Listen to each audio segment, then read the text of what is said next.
thank you both for your dedicated, long, sacrificial service.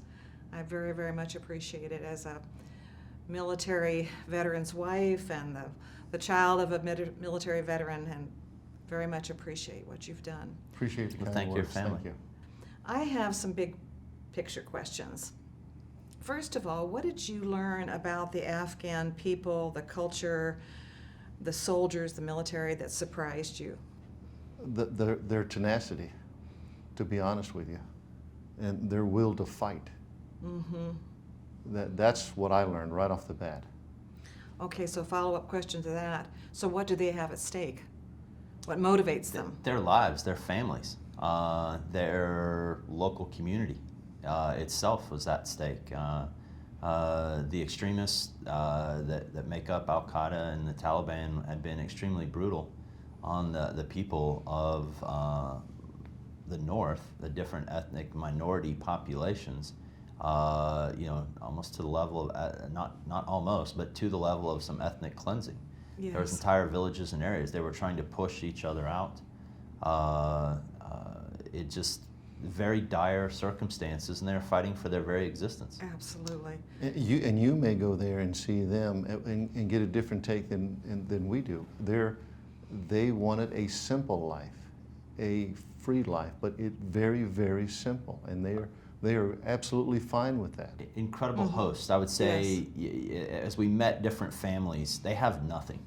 A lot of these that were pushed into the rural, isolated areas, they had nothing, but yet they would share that with you and invite us into their homes, allow us, to sleep in different quarters in their building, their property, basically, or help to provide a hot cup of tea at different times. Several times they did that. Yeah. Having lived all over the world with the military as well as with missionary work, I understand that, and that's a beautiful Just thing. that hospitality of welcoming. Yeah. And Yes. again, there's communication divides, but just a smile and a handshake is universal.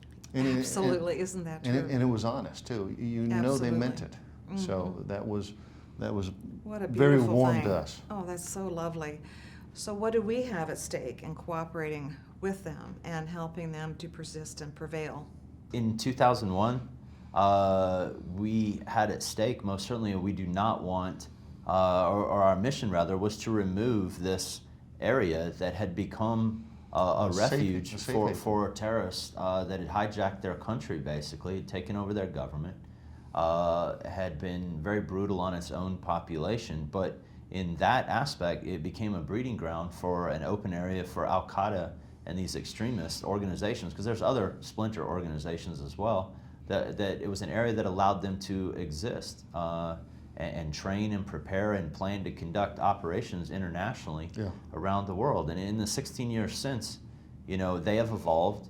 Our special operations forces have certainly evolved, and we have been doggedly pursuing them to the different regions of the world, whether that's North Africa, has been recently in the news, or it's Malaysia and the Philippines, or anywhere in other areas where our allies have incredibly complex problems, and they need American assistance in a number of ways in trying to help solve these complex problems. Even if we had not gone in there at that time, they would have continued to fight the Northern Alliance forces and continue to build base camps in that area so that they could further the fight, as Mark pointed out. Why must we persist and prevail and support them, the Afghan people? Well, make no doubt, there is a determined enemy that wishes to destroy every aspect of American life and culture, damage the American economy in any way that they can. They're very determined in that. And I don't think people realize beyond us, Green Berets, I know some people out there do, but that is a very, very determined enemy. They will continue the fight for as long as they can. They do not like the Western way of life, and they will continue to do what they can. In encountering, not just in Afghanistan, but in encountering these extremists in other places around the world, and in some cases having the opportunity to speak with them, the hatred that they have is almost anti-civilization, that they want to destroy almost the modern world.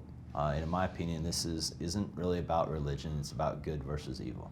Absolutely. And you feel bad when some of the Northern Alliance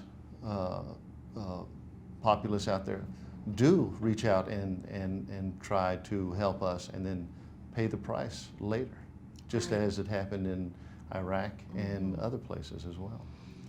Thank you for those insights. Again, thank you very much for your service and for your inspiration.